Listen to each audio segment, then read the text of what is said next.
Today on the Diz List, we talk about the ways to improve Galaxy's Edge at Walt Disney World.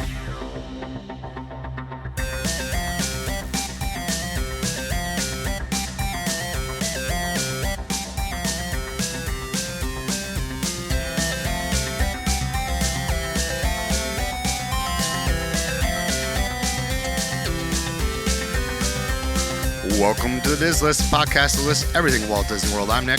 And I'm Rob, and welcome to the Diz List. Today we are going to do a little bit of a different type of list. We're going to do 5 things, but we're going to do 5 things that we think could improve Star Wars Galaxy's Edge. I think it's widely acknowledged that the Star Wars Galaxy's Edge that we were proposed versus the Star Wars Galaxy's Edge that we got are not the same. Yeah.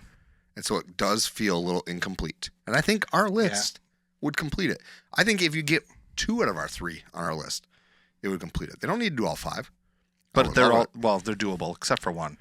I think all 5. One of them's a little extravagant on my part. But I still think it'd be cool. I mean, there's one on my side too. I think there are, I would say there are 3 things that if you put them all together, one of those 3 things should happen. Yes. Well, and that'll be more obvious when we get to it. But why don't we talk about some Disney news this week? I got some news bits. The first one is that they've made a change in Epcot for early entry. So we're recording this February 23rd, 2025. That's important to point out if you're listening back, that things change. When I went this summer, our rope drop was much further back past Spaceship Earth. Now they're putting the ropes right across from in the front of Spaceship Earth, right below the sphere. Okay. It's right below there. Gotcha. Now. So they moved it further, closer to the turnstiles. Yes, and I think they're dividing it up into early entry, and like if you are a guest, obviously early entries this way, and everybody else it's rope drop. That makes sense. Makes sense to do those things. I think they're always looking for ways to optimize that. They pay people good money to figure out the best traffic flow. And then around the corner, staying in Epcot, we were talking about this before. Oh my God. So many times on our show, we talk about something, and then the same day, literally the same day, Disney makes a change. You sent me a text or a reel or so. I don't know what it was. And I was like, so full transparency, if I've been a little silent on social media, it's because I was away for the week. Yeah, you had a fun trip. I did. So on my way to Kentucky, we stopped in Columbus, and we're hanging out in Columbus for the night, and I'm sitting there and I get your message. Now it's like, it's Tuesday? No, it's Monday. So our stuff is going live for patrons at midnight, and then the next day so it's all uploaded, ready to go. And I'm like, because we talked about it on the show, that I wonder how much longer they're going to have to do these stupid virtual queues. And then, what do they announce, Rob? 24 hours, that's how long you got to wait. Yeah. Well, then they announced that the virtual queue is going away for all attractions at Disney World, not just Guardians of the Galaxy, but it's going away for Tiana's. I think it was only those 2. At the time, or right now, yes. Because they got rid of it. Tron previous to that. Yep. But since they did that, one of my biggest complaints is standing out in the heat for really any ride. We talked about that last week too, where one of the things I did not like about Tiana's is I don't like the queue. There are trees, but the trees don't cover enough. I feel like I'm still baking in the sun. They're young trees. Yes, they're not fully developed yet. Yep. But what I was worried about with Cosmic Rewind is that, a good chunk of the queue is indoors, and we love it.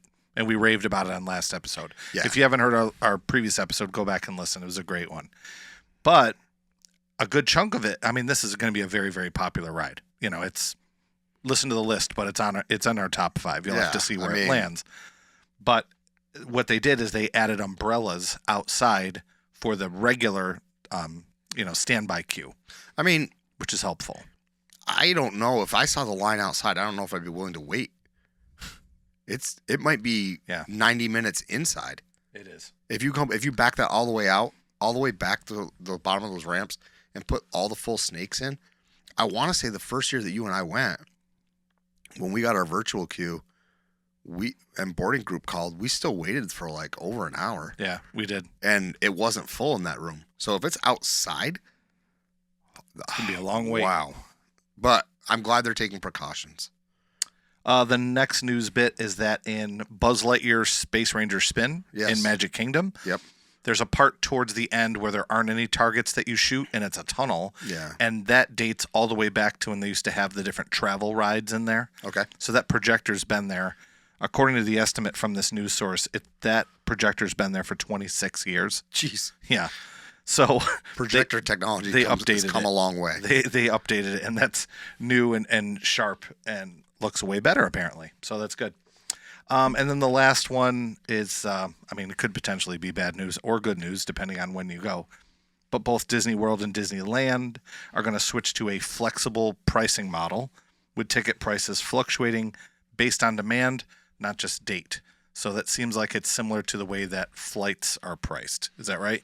Yeah. You're better with this kind of stuff. Yeah, I don't know how they would do that because you don't know the demand until people start buying them. Yeah. So is there a chance that when I buy my tickets, let's say my tickets go on sale, like I can buy them this far out, and I buy July 4th tickets first, right? Technically, I'm the first person to buy them, so there hasn't been any demand yet. Right.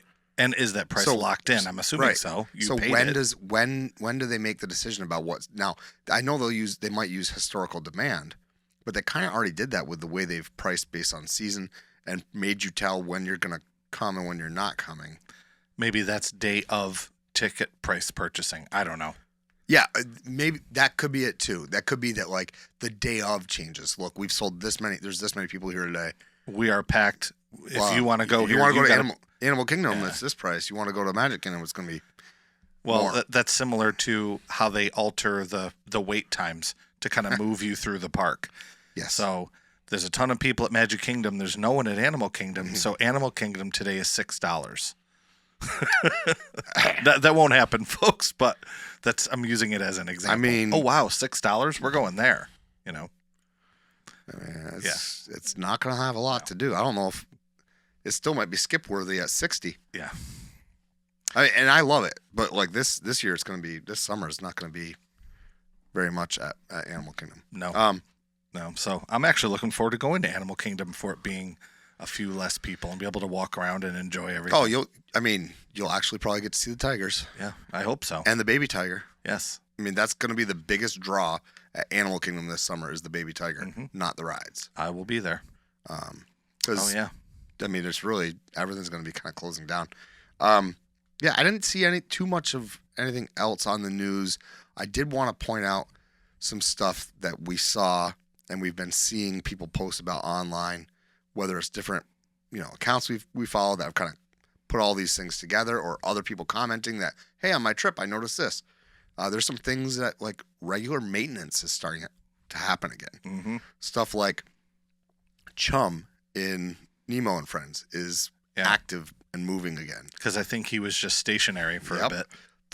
The dog at the end of the Space Mountain. Yep. That's going. I found out, I don't remember where I read this, but that dog is based on the mascot for the RCA logo. You ever seen the RCA brand where the dog is listening to the record player, I don't know what gramophone? Or phonograph. Right. Yeah, whatever it is. I think the sponsor for that used to be RCA. Okay. And that's why that dog was at the end. I read that somewhere. Okay. I mean, I don't know if that's necessarily true, but you can't believe everything you read on the internet. So. Yeah. There's some other things like the leaking water effect at Tower of Terror. Yes. But there's people thought it was a mistake. Yeah. There are some things that are coming back that kind of signals to us maybe the Disney of old with maintenance is coming back, which would be nice because this summer I took some pictures of like some signage that was like falling off and like literally like the restrooms in Tomorrowland looked like they hadn't been painted or refreshed in 4 or 5 years. And when you're getting millions of people a week, you probably need to do that more frequently. I think my favorite one that you sent me was the peeling wall in Mickey and Minnie's Runaway Railway. That's parents not paying attention to their kid. Yeah. Well, I mean, it's two things. It's parents not paying attention to their kids peeling a sticker off a wall, and it's Disney using stickers to decorate a queue because they couldn't be bothered to actually put that ride where it belongs, which is Magic Kingdom, in a Toontown-esque sort of thing. It is what it is. That's how they did it in Disneyland. I know. I've said it before, But we're going to head off to the halftime show here. And when we get back, we're going to tell you our ways that we think we can improve Galaxy's Edge. Before we do that, I want to say a shout out to our patrons. We love you guys so much. We got a new patron this week as well. So we, welcome. We're excited to have you aboard. But what you can do is you can go to patreon.com/DizListPod. See what it's all about. See if there's a pricing tier that you like, and if not, join for free. Make sure to let me know your Instagram handle so I can add you to our close friends. So that way, when we're traveling, you can get some stuff. So like this summer when I'm at Alani, maybe walk around Alani a little live. I'm going to try to do some video, maybe do it'll be a solo video on YouTube, but that. The other thing that happens is if you are on a pricing tier, you can get early access to new episodes, or you can even get bonus episodes. We record a completely extra episode every week. So we'll talk to you guys right after the break.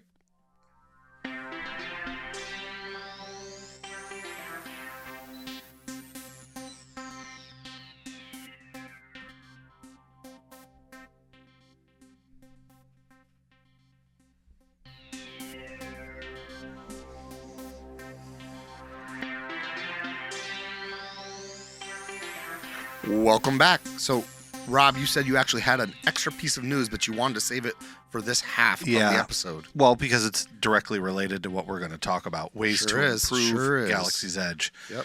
So, in Disneyland only right now, there's no plans to bring this to Disney World or to Florida, but they're bringing a projection show that's going to be in the area that's next to the Millennium Falcon, and they're going to project... From what I read, it was on kind of the spires and the wall area, not specifically on the Millennium Falcon. That would be a little too hard to see. It's going to be called Shadows of Memory, a Skywalker Saga, and there's also going to be a character greeting built into this. So I don't know. Some press release I read made it sound like this is a temporary thing. Yes, it's for... the season of the Force, they're calling it. And I don't know if that's through May, because the May 4th is the... right around May the 4th. Mm-hmm. Here's what I'll say. Is they're not putting this kind of money in for a seasonal thing. They're putting this kind of money in and seeing how... test. This is a test. Yeah, definitely. Because they recognize that building an entire land centered around an entire movie franchise and then picking the least popular characters from that movie franchise to put in there. Well... that leads me to my next point is in the release, they said that they are bringing the character greeting is a shadowy character.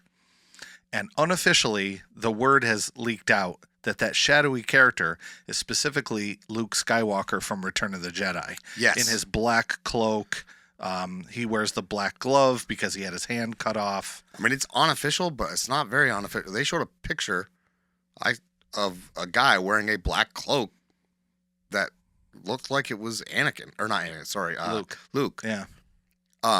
Now, if it's Vader, I'd be cool with Vader. That would be fine too. Because guess what?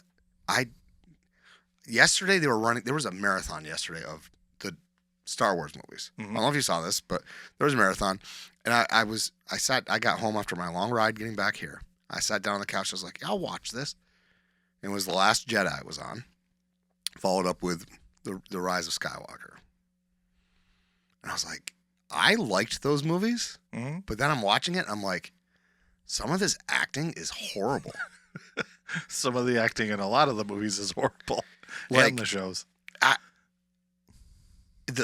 Some of the decisions in it, I was like, wow, man, now I kind of get what people were complaining about. Yeah. So you know what? Give me some Luke. Give me some Leia.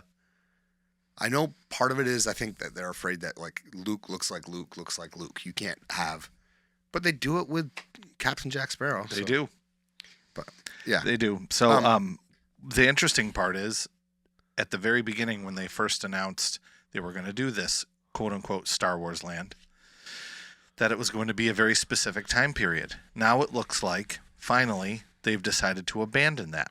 I wonder if they're going to just make the name something else instead of calling it. I mean, Galaxy's Edge is fine, but just maybe there's a formal announcement that it's an amalgamation of every. I don't know. Look, or is it just going to slowly happen because they're not going to admit they screwed up? You can't tell me they haven't looked across the street in Orlando and been like, weird. Their Harry Potter lands are really, really popular, and they're centered around, wait for it, Harry Potter. Mm-hmm. Now, my guess is this new Harry Potter land, the one part of it that's going to be the least popular is the part that's about fantastical beasts, because those movies didn't do as well. No.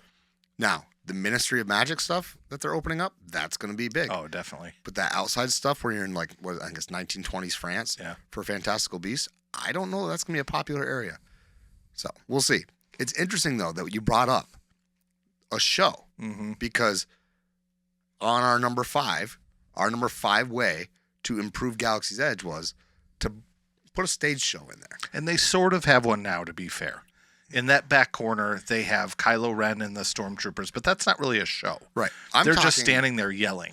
I'm talking bring one of the shows from Star Cruiser over. Yeah. Or anything. I mean, you even mentioned when I brought this up, something that you wanted back, which was the Jedi Academy. Yeah, when my kids were little, they did the Jedi training, which was over by Star Tours, but I think that was before Galaxy's Edge was even open. Yes. Yeah. And that was great. My kids loved it, and anybody that has young kids who are a fan of Star Wars, they're going to love it. Both my kids got up on stage. If you're not familiar with what it is, they take all the young kids, they give them, cloaks and lightsabers, and they do this training on how, if you ever meet up with a bad guy, I'll use that term. I'm not going to get too Star Warsy here and talk about Sith and all this. I'm not going to get into that. So they kind of train you on how to use your lightsaber, and then all of a sudden the doors open and Darth Vader comes out. It's supposed to be this surprise. And then each kid, one by one, goes up and does like a lightsaber duel with Darth Vader. Both my kids got to do it, but they did a group of like 20 kids at once. And then they would go and they'd train a new group. The new group would come up and they would repeat it all day long. So I'm not saying that's the solution. They definitely could because they have sort of everything in place for that. It would be an easy fix. But they also had a stage show. They had like a show. They could eat. They put all that money into the production of new shows for Star Cruiser, and that's gone. Like, bring that. It doesn't have to. It doesn't have to be something insanely huge, but a stage show would be great, and it can be outside. They have those. There's a few areas in Galaxy's Edge that lend themselves to doing an outdoor stage show. That back corner would be perfect. Yeah, and you don't have to. Okay, it's raining. Don't run the show. Magic Kingdom does it all the time. I know, big deal. So I don't know. Stage show number 5. I think they need to bring it. Yep.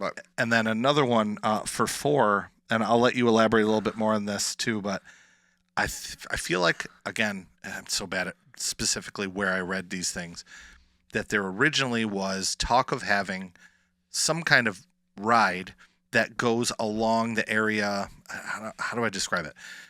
It's the wall opposite, the wall that connects with Toy Story Land. Yep. So the wall opposite where everything is. If you're walking into Galaxy's Edge and everything is to your left, on the right-hand side, there was going to be a ride there. Right. Is that your idea of where? I'll let you elaborate a little bit more on your idea for the ride. Yes. I think there's multiple places you could put it. You could also, you could get rid of a current ride that's there in not Star Cruiser, sorry, Smuggler's Run, and put it there because it has a very similar idea. You could do it inside, but I think they dropped the ball and they really missed an opportunity here because the system that they run Tron on could very, very easily be themed vehicles that look like speeders. Yes. And having a speeder ride would be great. It doesn't have to be a speeder ride through Endor, because guess what? They ride speeders in The Mandalorian. They ride speeders in lots of the different shows. So you can choose what you want to do there. Maybe you're running away from some of the spice traders. Maybe if you want to do that. maybe you are saying we're going to abandon Batuu as a like thing and time frame as a thing, and you're on a speeder through Endor, and maybe you could easily do something to the effect of, if you want to make it a really big theater area and do something that's not a coaster, although that's what I want as a speeder coaster, they could do a Flight of Passage style thing. Yeah, where you're on a speeder bike. Yeah. Yeah. So, but I think a thrill ride needed to happen there to make it feel complete. Those movies are not for little kids for the most part. I mean, they are, but they're not. You know what I mean? Yep. And the people who like those movies would probably have gravitated toward one of these rides. Yep. That's just my opinion. And I don't know necessarily where you put it, and you could, I just feel like it's missing something. And a speeder ride, a speeder coaster of sorts, thrill ride would be great. I think it would be a great addition to make it feel more complete. But. I do. My third one here is our third one. You say it's crazy. I don't think it's as crazy as you think it is. So, let me start by saying this: if you haven't been to Hollywood Studios, and we're assuming if you've listened, you at least have been to Hollywood Studios, but I'll explain anyway. There's Galaxy's Edge is in an area kind of at the south of the park, and then when you leave, there's that whole area which is Muppets Courtyard, which is now turning into Monsters Inc. That's great, not a problem. But then there's another Star Wars thing. So it's like Star Wars, something else, Star Wars, right? So my point is, how do we link all these things together? Okay, we can't just pick up and move Star Tours and put it in a different spot. Okay, they're kind of landlocked and it just wouldn't work. No. How could you solve that? Well, the solution, real quick. Sure. The solution that would have been smart would have involved them building a speeder ride or a larger coaster ride, making Galaxy's Edge bigger, and having that be the thing that took up Muppets Courtyard, which is not going to be Monsters Inc. Right. But they didn't, and I actually love your idea. So one of the things that I know you love in Magic Kingdom, and a lot of people do, is the People Mover. Mm-hmm. So what if really anywhere in Galaxy's Edge, let's say kind of one of those areas over by where that stage show is, there's a staircase that leads up, and it's just similar to think People Mover, right? You walk up, you get into the Omni Mover car, and what it does is it goes out and over. Let me think of what way it would go. It would be going like east, sort of, over to where Star Tours is. So you have this People Mover, Omni Mover ride that's going to take you over there, and maybe as you're going, you can kind of see Monsters Inc. at the side, or better yet, it's enclosed. And it's enclosed, and on the inside, you're hearing music from Star Wars. Maybe there's projections or screens, and you're seeing scenes from the Star Wars saga from, episode 1 and all the way through. Then you arrive over by Star Tours, you get off, you walk down, and then you get on the Star Tours ride. You can get back on, and it can take you back over to Galaxy's Edge. So it's a ride, but it's also a transportation piece. Correct. It's not a people mover in the sense of like that you do the people mover just to be on the people mover. Right. This is a loop with an additional stop on the other end. It's almost like the Skyliner works, but with this vehicle. Sure. What I would say to this is that you could easily go up. It's open air, not open air, but like it's open to the elements, and you can see out. It's open to the not elements to the atmosphere of for part of it of Star Wars. Like you're looking in Galaxy's Edge, and as you approach one of those stone walls or like the rock structures, you go in it. You go into it. But on the other side of that stone structure is Monsters Inc. But they have all these facades they're building. So you're inside of the buildings. Mm-hmm. You don't realize you're inside the buildings because, as you said, you are in space somehow. You're getting shown scenes. Maybe it's just you're going through there and you are literally like going through like either space or maybe the whales from is it Andor? The whales were, you know what I'm talking about, the space whales. Was it the Ahsoka show? Yeah, Ahsoka. There you go. So you're going through there. Whatever scenes, it could be even rewritability. It could be different things going on in there. And then all of a sudden you pop out and you're in Endor. Yeah. And you're going to go on Star Tours. It's not a bad idea. It really is not. I know you said, oh, this is crazy when you told me, pitched it to me, but there's a reason I'm okay with it being at number 3 because I think it's a great way to tie those two together. And think about when you're walking around Epcot, you see the monorail go by. Okay, what's that called? Kinetic movement? No, Sure. What's it called? Yeah. Think of it having some of that at Hollywood Studios, where you're kind of walking around. You come out of ABC Commissary or your favorite Tap House Grill, or is that what it's called? Tap House Grill? Baseline Tap House? Baseline Tap House. Yeah. You walk out of Baseline Tap House, and all of a sudden this little cart goes by above your head. Yeah. You see this movement, and you go, oh, that's kind of cool. And it kind of creates that movement within the park, so things aren't just all totally static. That's what's cool about, being in Epcot. There's always a kind of movement going on with having the monorail going by. I don't think it's as silly an idea as you think it is. But our number 2 idea. We both agree on this. Yeah, this was on both of our lists. Yeah. Rob has a very specific vision. Yeah. So I'm going to start it, and then I'm going to let Rob run wild. Yeah. I am not as specific as Rob. Rob, I know, really wants what he's going to say. Mm-hmm. But we need a real restaurant there. And what I mean is, Oga's is cool, but Oga's is 45 minutes of binge drinking with you and 8 people you've never met standing at a table together, or at the bar, or sitting in a booth together. Yep. It's not a really family-friendly environment, in my opinion. I like it. I think it's cool. I don't think it really is what we need. I would love to see them do, and if it means replacing one of the quick service areas with a restaurant, great. Okay. Guess what? That's what we have to do. You could enclose that area where you can just go in and get like your Ronto wrap real quick, and that you do something. But you need a rest. There needs to be a real restaurant in there. I want to walk in and have people have the rebellion serving me food. Yeah. Why not? Whatever. Now that's me. You, on the other hand, your restaurant. I've thought this out pretty. Yes, extensively. Yes. So what I'm looking for is a restaurant, but you're in Jabba's palace. So Jabba the Hutt is that giant slug-looking character from Return of the Jedi.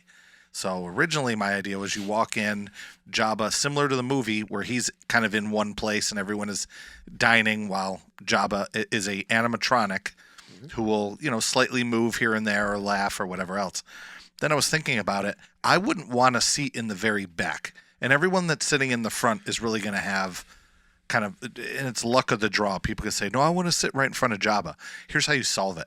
Okay. It's the same way Metallica solved it with their concerts in the 90s. They decided to be in the middle. So you put Jabba in the middle and Jabba slowly rotates around. See, if you're watching us on YouTube, if not, please subscribe. Yeah. Nick's going like this. Yeah. So no matter where you're sitting, if Jabba's in the middle, you can sit anywhere around. Jabba's going to move. And just like in Chuck E. Cheese, in a back corner, all of a sudden it lights up and there's the Max Rebo band and they're playing a song. What if Jabba's not moving? What if you are? Well, that's cool too. Just a la Garden Grill. Yeah. Also great. Here's what I'll tell you. Yeah. We're coming up with a lot of ideas that take up a lot of real estate. Mm-hmm. And that's partially why I had thought that they were going to definitely announce the ending of Muppets Courtyard, but I thought they were going to say, hey, let's connect Galaxy's Edge with Star Tours and just go through. Mm. And then all of a sudden Monsters, trust me, I love Monsters. Me too. But I had thought that's what they were going to do. Look, they need a restaurant. They really do need a real restaurant. So much so that they added food to Oga's, but it's still not approachable food for anybody. No. And I think none of it is gluten-free for your family. No. And so, maybe some of the meats, but I go there for the drink. I'm not going there to eat. I understand that. And that was kind of our goal is, hey, let's go get a drink mid-afternoon. And try to see what Oga's is about. Yeah. But, I don't know. For me, I don't know I'd go back. If I'm going with somebody who's, a huge Star Wars fan and says, I really want to do Oga's, sure. Yeah. But, okay, we did it. Yeah. It's like a $30 bad whiskey drink with bubbling ice cubes, and the service is cool. But they need a real restaurant. They really do. And that's kind of where I'm at on that one. Number 1, I think, is super important. It is, and it doesn't seem like it's a number 1, but it really is, because this more than anything is going to be easily accessible and draw lots of people in, especially families. And that's just a kid's ride. I'm thinking something it's simple, and we make fun of these, but it's something like Dumbo, something like Aladdin Magic Carpets, okay? So it doesn't have a spinner in that that park. And just make them all of the different pod racers from the first episode, where every car looks like one of the different pods from the pod race, right? Phantom Menace? Yeah. So imagine that. Not? It just, maybe if you need to expand it even more, Dumbo has 2, don't they? Or here's an idea. Yeah. Think about, like, you just have, Skeleton Crew is the name of the show, right? Mm-hmm. With the younger kids and stuff. Mm-hmm. Like, if you're really trying to get your hooks into younger kids by making younger content, theme it to that show. Sure. I don't care. But I do think a young kids, that's why I said I think the kids ride belongs number 1 when we debated what we should do, because do we really need another thrill ride in that park? Probably not. But a kids ride in Hollywood Studios, so you have alien swirling saucers. Yep. I guess you could call that a spinner. I don't call that a spinner. No. Mickey and Minnie is a kid's ride. Yeah, but it's not like the little kids love those spinner rides beyond belief. They do. I did when I was a kid, so I think a kid's ride needs to be there. That's what it needs. And it could even be a dark ride. I don't care. Yeah. It's something something a lot less thrill, a lot less based in the movie. Like, okay, this has to recreate something in the movie. Because look, we have plenty of rides in parks that don't really recreate anything in a movie. Even Alien Swirling Saucers doesn't really make much sense. You're right. Absolutely. I mean, it's really a repackaging of Mater. Yeah. So I think this is a good list. And we talked about, before we even got started, we said, I think that if you did 2 or 3 of the things on our list, that it would really and truly make Galaxy's Edge complete. Yeah, agreed. I think you could pick 1 or 2, either the kids ride or the speeder or the people mover thing. I think 2 of those 3 would be amazing. I think the restaurant is a no-brainer, and I think the stage show is a no-brainer. And it doesn't have to be like a big, huge production. It can be a 10-minute come out, do a show, boom, we're done. Like, yep. you hear pew pew pew. Like, okay, cool. That's all you need. Yeah, like you got the pew pews come out, and you get the different lightsabers come out and get those effects. They invested so much technology and time into this crazy looking lightsaber that doesn't get used. Mm-hmm. Doesn't get used because it's now an office, unless they're doing it for entertainment at lunchtime. I don't know. I have no idea. I mean, I don't know. So it'll be interesting to see if anything changes in the future over there. I think it's long ways out. Long ways out. With the exception of they could can Ogas all together and do a restaurant in there. That's not depends on how much room. It's not going to happen. Among the crowd that goes there, there's a group of people that go there for drinks and will do it regularly. And I don't know how you afford that, and I don't know how you do I don't know either. They're not teachers. Or I think they don't care. And they're like, we're going to go out and have 2 drinks, and we're going to go there. My issue with Ogas is, like I said, it's expensive. You got 45 minutes to get in and out. There's no food to speak of. So it'll be interesting to see if they ever address these issues. I'm excited to see what happens, though. I'm also really excited that even though we wish that they put Star Wars stuff between the 2, I'm excited for Monsters, Inc. Yeah, me too. So it's a great franchise, and I think, again, like we just said with our number 1, it's good for kids. Yep. It brings that kind of courtyard area, and I don't know a lot about it because I don't go in there a lot, but they're going to bring back Little Mermaid, so that show's going to be in that area. I think they do a lot with Disney Junior over there, but I mean, I don't go in there a lot. My kids are teenagers. Yeah, so. I don't know if they're gonna. I mean, they could, I guess, keep that stuff there. But the park needs more things for younger kids, for sure. So it'll be fun to see how that park continues to evolve, because it is evolving. But guys, we've had a lot of fun here today, and it's a great, big, beautiful tomorrow. Tomorrow's just a list away. Tune in next time, and we'll see you real soon.